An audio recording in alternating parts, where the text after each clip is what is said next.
Lição 15. Existe um costume antigo em todo o mundo, o de guardar os tesouros amados da pessoa no sótão da casa, tesouros aos quais as pessoas se prendem por serem recordações dos velhos tempos. Muitas vezes, ficam semi-esquecidos no sótão até que, provavelmente quando você estiver procurando alguma outra coisa, você suba as escadas e comece a remexer em tudo, no meio da semi-escuridão empoeirada, bolorenta e cheia de teias de aranha. Aqui está um velho manequim de costureira, fazendo com que a pessoa se recorde irresistivelmente da passagem dos anos, pois um vestido feito por essas medidas já não mais lhe serviria. Eis uma caixa, ou mais do que uma caixa, com cartas antigas. O que são elas? Atadas com fita azul ou rosa. Quando se olha ao redor, descobrem-se coisas das quais a pessoa quase já se esquecera, coisas que fazem reviver recordações afetuosas e lembranças de tempos tristes também. E você, também examina o seu sótão? Ele vale uma visita de vez em quando, pois algumas coisas úteis são guardadas no sótão, coisas que fazem voltar as recordações, coisas que aumentam o conhecimento geral da pessoa. Foram problemas com que nos defrontamos em dias idos, e que se viram postos de lado sem qualquer esforço, mediante novos conhecimentos, por experiência que se adquiriu, lições aprendidas através dos anos. Nesta lição, porém, e de modo particular, não vamos pedir-lhe que você suba ao seu sótão. Vamos, isto sim, sugerir que venha conosco, acompanhando-nos pelas escadas de madeira, com um velho corrimão, subindo aqueles degraus rangentes que dão a impressão de que se vão partir a qualquer momento.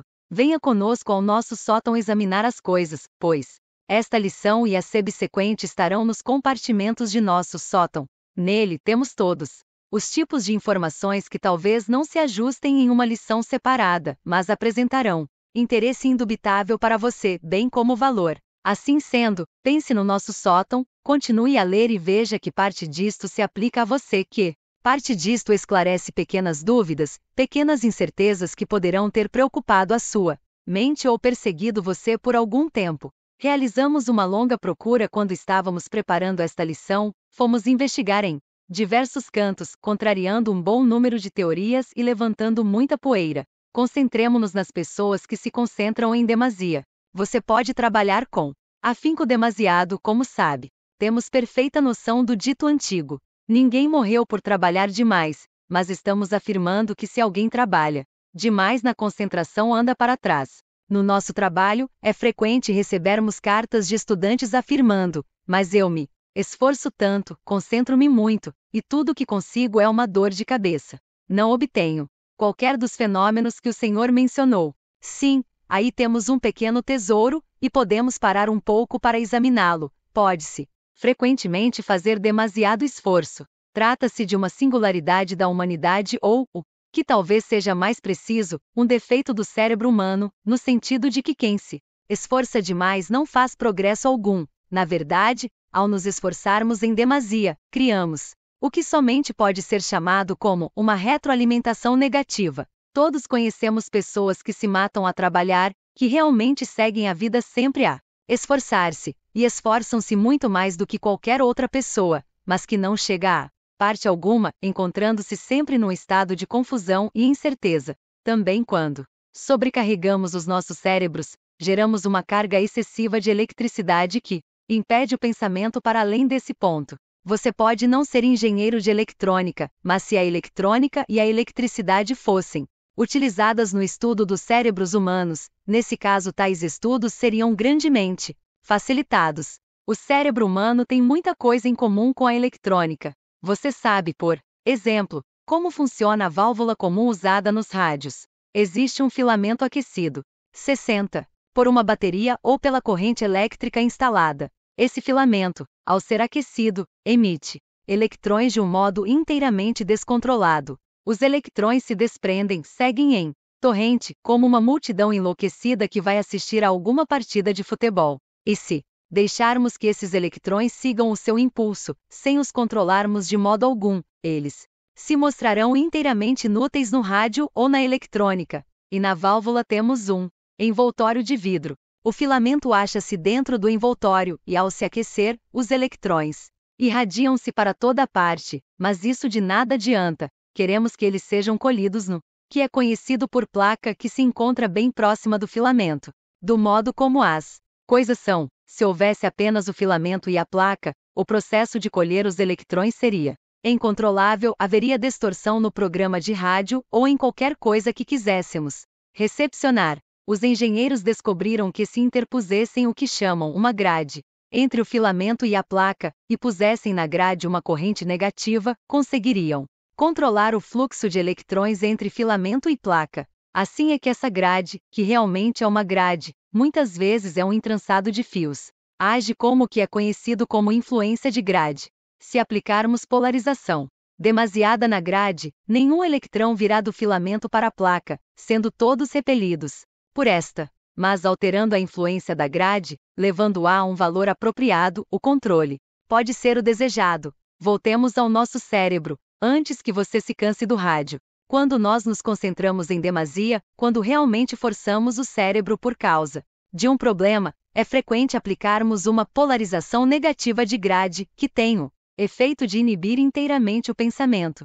Por isso, não nos devemos esforçar em demasia. Precisamos ser sensatos nesse caso e lembrar, em todos os momentos, o antigo provérbio chinês, devagarzinho, devagarzinho, é que se apanha macaquinho.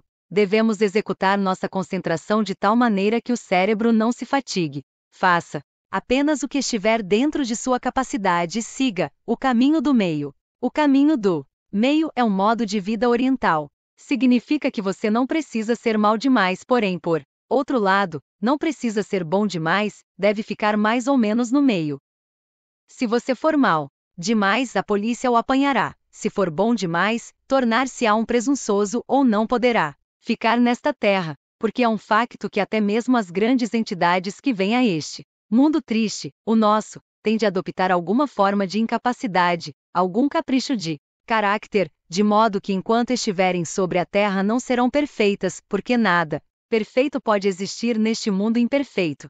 Vamos dizer mais uma vez que você não se deve esforçar em demasia, mas fazer as coisas naturalmente, dentro da razão, dentro da sua capacidade. Não precisa andar por aí oferecendo-se servilmente a qualquer coisa dita pelos outros. Use o seu senso comum, adapte uma coisa ou afirmação até acomodar-se a ele. Podemos dizer que isto é um pano vermelho, mas você poderá vê-lo de modo diferente, pode julgá-lo róseo, laranja, ou até mesmo púrpura claro. Dependendo das condições em que você viu esse pano, a sua iluminação pode ser diferente da nossa. Por esse motivo não se esforce em demasia, nem adira com servilismo demasiado a coisa alguma. Use o senso comum, use o caminho do meio, porque este é um método muitíssimo útil. Experimente esse caminho do meio, a trilha da tolerância, a trilha do respeito aos direitos alheios e pela qual terá os seus próprios direitos serão respeitados. No Oriente, sacerdotes e muitos outros estudam o judô e outras formas de luta, não porque tais sacerdotes sejam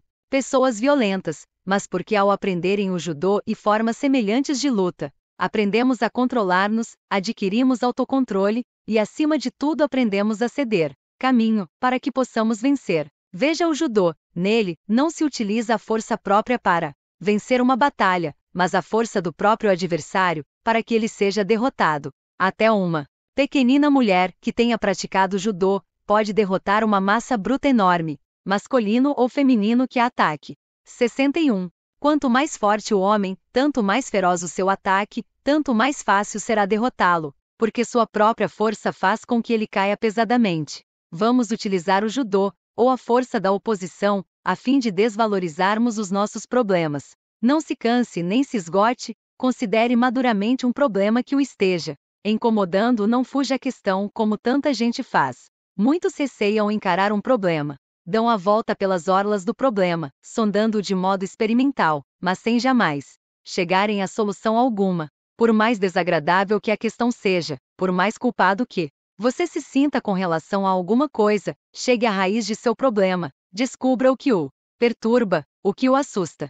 E depois, quando houver examinado consigo próprio todos os aspectos do problema, durma com ele. Se você dormir sobre uma coisa, ela será passada a seu eu maior, que tem uma compreensão muito mais ampla do que a sua, pois o eu maior é uma grande entidade, na verdade, comparada ao ser humano. Quando o seu eu maior ou mesmo seu subconsciente puder examinar o problema e obter uma solução, é frequente que passe essa solução para o seu consciente, indo ter a sua memória, de modo que, quando você desperta, pode exclamar com espanto e satisfeitíssimo, que agora tem a resposta para aquilo que o estava perturbando e que a partir de então, não o perturbará mais. Você gosta do nosso sótão? Vamos passar a um outro pequeno tesouro que está largado por ali apanhando muita poeira. Já é hora de o olharmos, arejá-lo e deixá-lo ver mais uma vez. Luz do dia, que está neste embrulho. Vamos abrir e ver. Um número demasiado de pessoas julga, hoje em dia, que ser verdadeiramente bom é ser realmente infeliz. Pensam, redondamente enganados, que é preciso andar por aí com um semblante triste e sombrio, de quando se é religioso. Tais criaturas receiam sorrir, não por que isso lhes desmanchasse a expressão patibular ou sofredora, mas porque poderia, o que é muito pior, desmanchar a fachada do seu fino verniz de crença religiosa. Todos nós conhecemos o velho ou velha de cara sombria, que tem medo de sorrir, ou medo de tirar o menor prazer que seja da vida, para que não se desgrace todo, assando no inferno, por ter deslizado um só instante. A religião, a verdadeira religião, é uma coisa alegre. Promete-nos vida além desta terra. Promete-nos recompensa para tudo pelo que nos esforçamos. Promete-nos que não existe morte, nada com que preocupar-nos, nada a recear. Na maioria dos seres humanos existe o medo à morte, guardado bem fundo, e isso ocorre porque se alguém se lembrasse das alegrias da vida posterior, seria tentado por fim a esta, passando a felicidade. Seria o mesmo como o menino que foge à aula, fazendo gazeta, o que não conduz ao progresso. A religião, se realmente acreditamos nela, promete-nos que quando formos para além dos confins deste mundo já não estaremos em companhia daqueles que realmente nos afligem, não mais encontraremos aqueles que nos irritam os nervos, que azedam nossa alma. Rejubilemo-nos na religião, pois se tivermos a verdadeira religião, isso realmente será motivo de alegria, e uma coisa pela qual devemos rejubilar-nos. Temos de reconhecer, com grande tristeza, que muitas pessoas estudantes do ocultismo ou da metafísica se encontram entre os piores pecadores. Existe um culto, não vamos dar nomes, que tem a certeza íntegra de que eles, e apenas eles, são os eleitos, eles, e apenas eles, serão salvos para povoar o seu seuzinho próprio. Os demais, pobres mortais, pecadores, sem dúvida, serão destruídos por diversos métodos inteiramente desagradáveis. Nós não endossamos esta teoria em absoluto, acreditamos que, enquanto alguém crer, é tudo o que importa. Não faz diferença se alguém acredita na religião ou no ocultismo, deve-se, isto sim, crer. O ocultismo não é mais misterioso ou complicado do que tábuas de multiplicação ou uma excursão na história. Consiste apenas em aprender coisas diferentes, aprender coisas que não pertencem ao mundo físico. Não devemos entrar em êxtase se descobrirmos repentinamente como o nervo faz funcionar um músculo, ou como podemos sacudir o dedo grande do pé, pois isso seriam questões comuns. Assim sendo, por que motivo deveríamos entrar em êxtase e julgar que os espíritos estão todos sentados ao redor de nós, se sabemos como passar a energia etérica de uma pessoa a outra? Peço o favor de observar que dissemos energia etérica, o que é uma expressão traduzida do inglês, ao invés de utilizarmos prana, ou qualquer outro termo oriental. Preferimos quando escrevemos um curso em determinada linguagem, abster-nos a essa linguagem. Rejubile-se. Quanto mais você aprender sobre o ocultismo e sobre a religião, tanto mais ficará convencido da verdade da vida maior que está à frente de todos nós, além do túmulo. Quando passamos ao túmulo, simplesmente deixamos o corpo para trás. Do mesmo modo, como podemos deixar um fato antigo, que será apanhado pelo homem do lixo?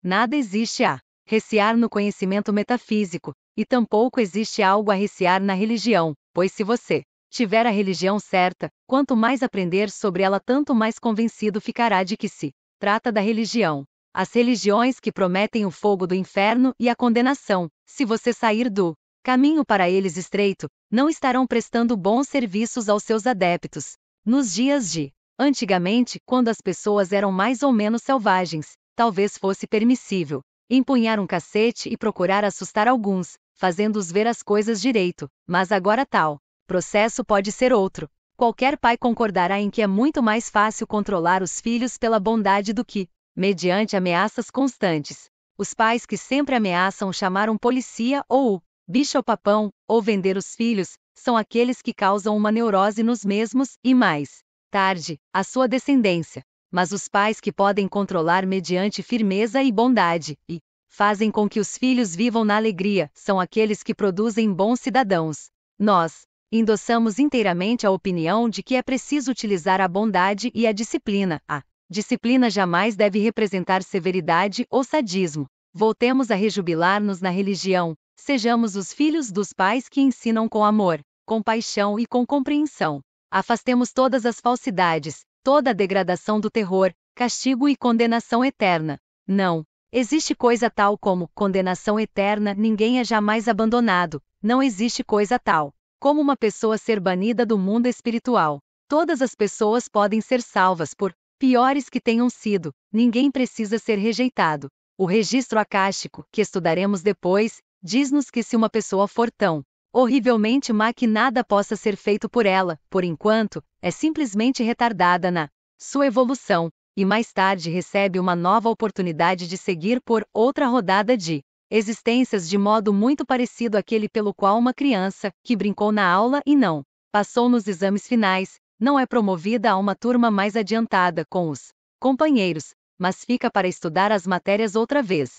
Ninguém diria que uma criança vai ser assada sobre fogo lento, ou atirada a demônios famintos que a mastiguem, apenas porque perdeu parte dos seus estudos ou gazeteou algumas vezes. Os professores que lhe são destinados podem falar-lhe com muito mais firmeza do que talvez agrade a essa criança, mas a não ser por isso, nenhum mal lhe acontecerá, e se for expulsa dessa escola, logo estará a entrar em outra, ou encontrará problemas com um polícia.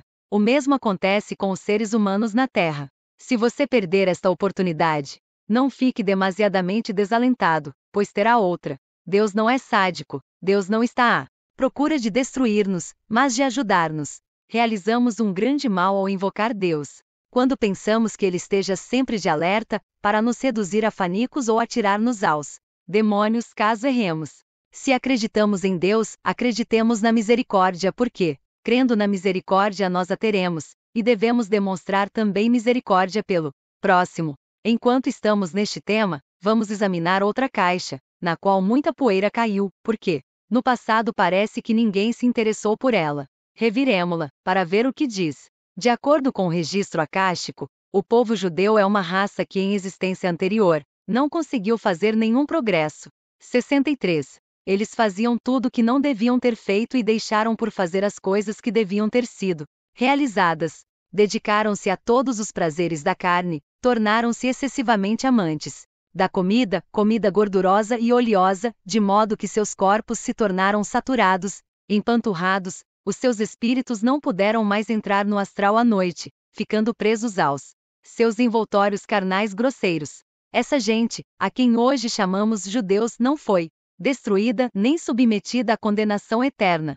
Ao invés disso, foi posta num novo ciclo de existência, de modo bem semelhante àquele pelo qual as crianças que brincam na aula podem até mesmo ser expulsas dessa escola, por comportamento insubordinado, partindo para uma nova escola e recomeçando numa turma diferente. O mesmo aconteceu com os judeus, num ciclo actual da existência. E existe gente que está nesse ciclo pela primeira vez, e quando entra em contato com os judeus fica perplexa, confusa e receosa. Não compreendem o que há de diferente no judeu, percebem que existe algo de diferente, percebem que um judeu tem mais conhecimento, e parece que não pertence à terra, de modo que o homem ou a mulher que está a entrar neste primeiro ciclo pensa e receia. E aquilo que uma pessoa receia, tende automaticamente a perseguir. Assim é que os judeus, sendo uma raça antiga, se veem perseguidos porque têm de abrir caminho neste novo ciclo de vida. Algumas pessoas invejam os judeus os seus conhecimento, resistência, e acontece